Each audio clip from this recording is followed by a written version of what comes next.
Well, that didn't work.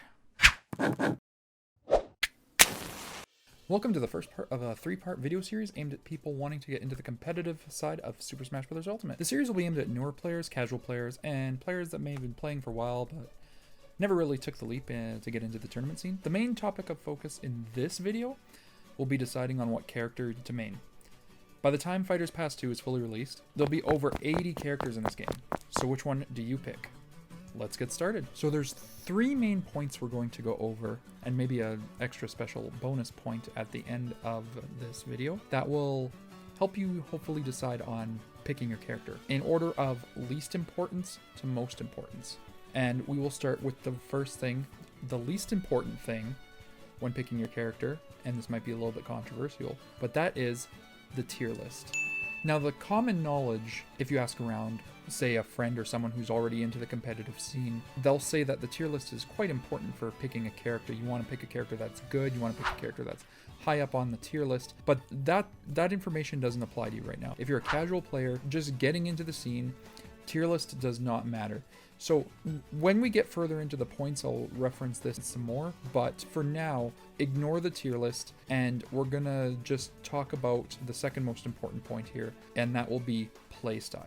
So when I talk about a character's playstyle, there's a few different playstyles you can go with. Do you want a floaty character? Do you want a combo heavy character? Examples of both being, say, Peach and Jigglypuff on one hand, or say Pikachu Pichu on the other hand. And this ties back into the tier list part where it's generally agreed upon that Peach is better than Jigglypuff and Pikachu is better than Pichu, but they both fulfill kind of the same character niche.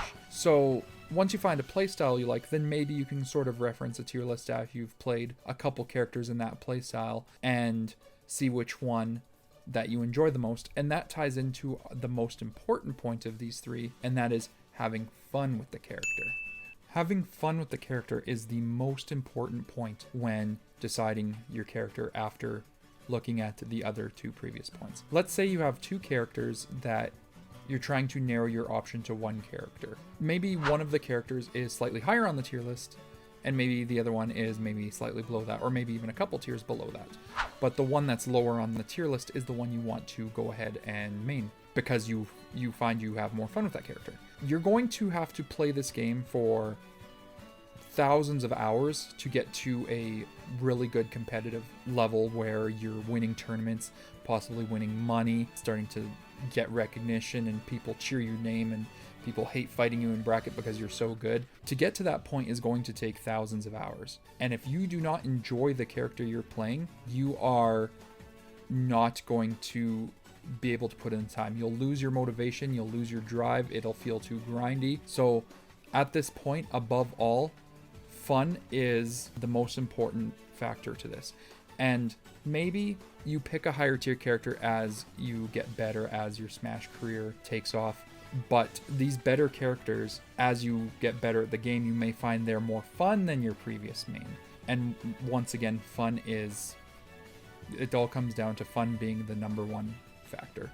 I would not have stuck with my character this long if I did not have fun playing her. And you might know that I play Rosalina, which is considered a kind of a mid-tier character, but out of the entire roster, she is the most fun for me to play.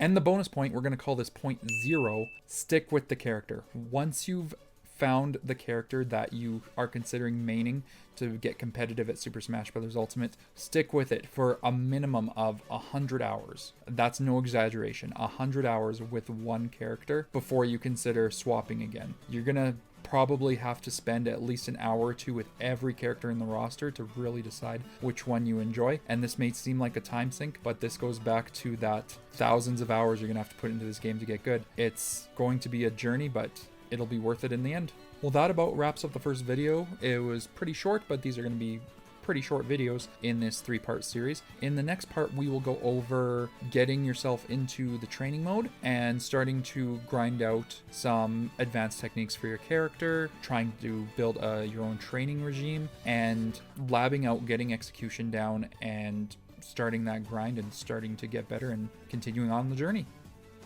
Now, if you had any questions, maybe you want some help to get on the path to a specific character, maybe you're not too sure what kind of character archetype you want to play, you can always leave a comment down below, or you can find me on my Twitch channel. I stream there Sundays, Tuesdays, and Saturdays. Link is in the description down below. And also, if you like this type of content and you want to see more, be sure to hit that subscribe button and notification bell. And once again, if you want to catch me live, my Twitch link is in the description down below. See you later.